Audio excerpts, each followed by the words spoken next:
Hey YouTube, Dawson Ryder here. Welcome to my review for Power Rangers Unlimited Hyperforce. This review is hyper late, I do apologize, but I was honestly really looking forward to this issue as Hyperforce is one of my personal favorite Power Rangers things of all time, and I really wanted to be able to take my own time and enjoy it, and I didn't want to just rush to read it as soon as it came out, just for the sake of the review. So I wanted to wait until I was kind of relaxed, didn't have anything on my plate except for that, and was just able to soak it in and enjoy it like I would a normal Hyperforce episode, because it's not like these reviews do amazing anyway, so I apologize about that, but I really wanted to enjoy this since it might be the last solo Hyperforce story we ever get.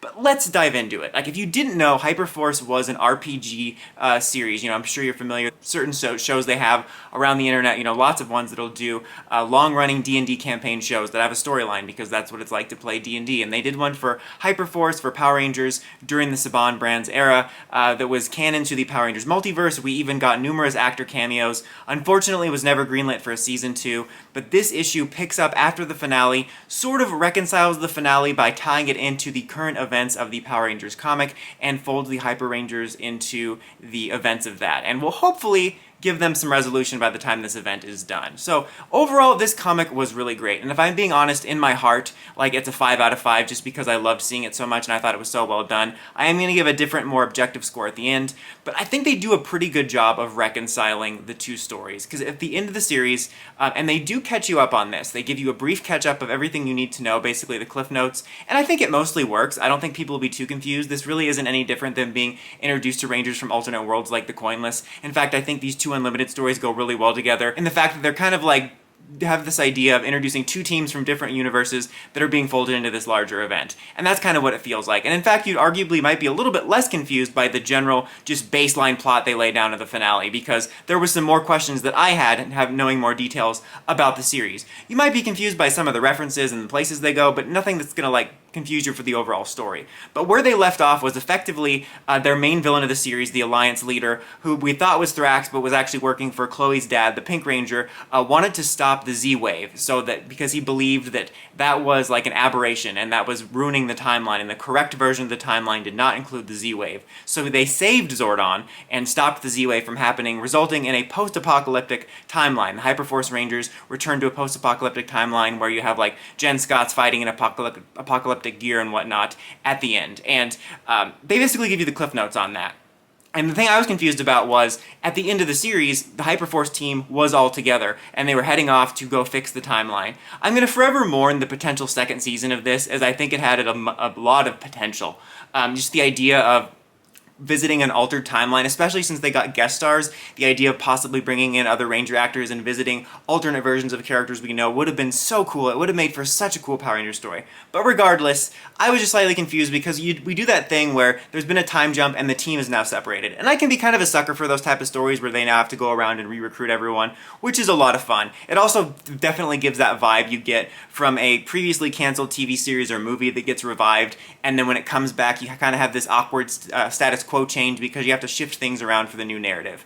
But effectively, we pick up with Chloe, who is working undercover with her dad, and it kind of goes back and forth throughout the issue, almost confusing me at times, where I'm like, wait, is she actually turning evil or not? Because I could almost see her wanting to connect with her dad, but the whole thing was ultimately that she was kind of mad at everybody. She was mad at her dad, she was mad at herself, mad at the Hyperforce Rangers, for letting it happen, not taking it as seriously as she wanted, and she wanted to fix it all herself, but she was undercover, but Jack and everyone else knew it, and she reunites with Jack, and Jack wants to re-recruit the team, and that's kind of the main premise, is they go around time recruiting the team, except for Marv and Joe, who are kind of just sectioned off until the end, because Joe went to go find his wife Nadira, Marv followed him, and they got captured. So we really don't get much from them until the very end. In fact, most of the issue centers around Chloe and Jack, although that makes a lot of sense because this issue was co-worked on or written by Megan, who played Hyperforce Pink, and I think it shows. One of the best things about this issue is it captures the tone, the spirit, and the voice of the characters of Hyperforce perfectly. And the dialogue and the interactions, it felt just like watching an episode of Hyperforce, and I could hear their voices in my head, and obviously, again, that works out so well because you had people working on like Megan, and of course also Melissa Flores, who did the Hyperforce story, or at least part of the Hyperforce story as well. So I just really loved that. I love how easy it was to feel like I was watching a Hyperforce episode. And I think Megan's character felt perfect. Jack's character felt perfect. I felt he had that sort of warmth and courage that Paul Schreier brought to the role in the series. It was just very well done, and there was so many fun little interactions and little references to stuff like the burritos and the Tamadinki, little, Easter eggs you'll know if you watched the whole show. And so they go around, you get Vesper, she wound up in Santa Land. I guess her and Eddie broke up, although I was a little confused. That's one of my few negatives about this issue, is I was confused about some of the timeline stuff, because the whole timeline got rewritten to a point, and I was like, how do the people in Santa Land remember them?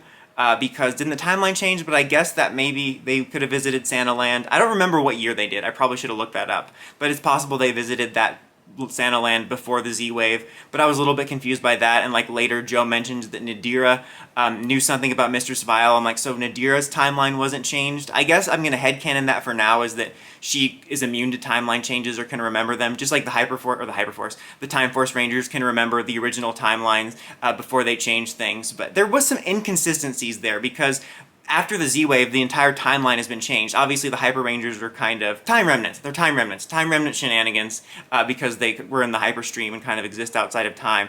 But I was confused by some of the inconsistencies in regards to the timeline and who remembers what. But we get some really fun Vesper Sim shenanigans, some really good classic Vesper dialogue and moments of her running like a very authoritarian, like Santa's Workshop, where like everybody's naughty. It's kind of like the plot of Santa Claus 2, but more fun. Eddie is like, in medieval times, like about to marry someone and instantly leaves her for Vesper, which felt a little clunky, rushed, and rude, but it also felt very, not only in the spirit of Hyperforce, but gave me big Doctor Who vibes, as it reminded me of, I think it was, there was a couple episodes where like the Doctor married someone. There was like an episode in the Power of 3 where he like accidentally married someone, and then there was like the episode where he was with that queen in the anniversary special, so it reminded me of that. And by the time they just unite those characters, Chloe like reveals that she betrayed them again, and she's really just trying to get in good with her father, and that's where we get to see Marv and Joe, and we do get the briefest glimpses of them, probably the least amount of screen time for those characters.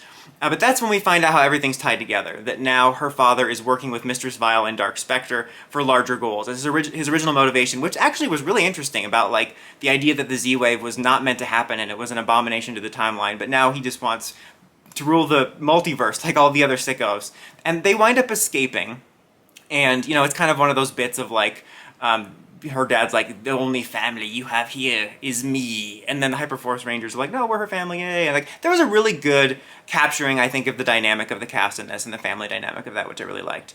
But after they escape, they're like, okay, we're gonna go, help and fix the multiverse, but we're gonna need help. And so then they travel to the Wild Force era. And again, this is where I was confused about some of the consistencies in regards to lore. I'm like, is this meant to be Hyperforce Universe Wild Force? Because I feel like that storyline would be significantly changed by the Z-Wave timeline. In the Prime timeline, or are they in the Boom timeline? I don't know. That'll maybe be cleared up, but they show up at the Animarium, and Princess Shayla's been killed, and it's just Taylor, and she was attacked by the Death Ranger, who seems to have recruited the Red and Blue Rangers. So that was super exciting. Again, honestly, my only real complaints about this issue were, it was a little rushed.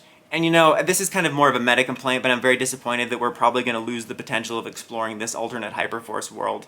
And then just some of the inconsistencies in regards to the lore, which maybe will be cleared up, or maybe I missed and it'll catch on a reread. But other than that, I loved this issue. I think they're making the best with what they have. I think my meta complaint is always going to kind of be there about mourning the loss of Season 2, but I think it's really great that they're going to be able to tie this into this story, and hopefully by the end of the event and everything, give the Hyperforce Rangers some sort of nice resolution. But this was just such a fun adventure, like I said, that perfectly captured the spirit and the tone of Hyperforce. I think did a close to perfect job of continuing the story and sort of reconciling it and blending it into this new story. Plus, I was super stoked to see the Death Ranger at the end, as they are one of my favorite comic characters, favorite villains, and I'm super stoked to see their role in this. It would be really great if we could have gotten a miniseries, or if we could get a miniseries in the future, but I think it's just great we were able to get this at all. The fact that Hyperforce is such a niche thing and we got a standalone story. So I'm going to give it a more objective 4 out of 5, just because there was some slight questions and inconsistencies in regards to the lore and stuff like that. But like I said, in my heart, I think it's a 5 out of 5. Which is so great to see these characters again, getting to see stuff like the Pink Battle Warrior fully realized. It was just so special as a Hyperforce fan. I'm so glad this exists.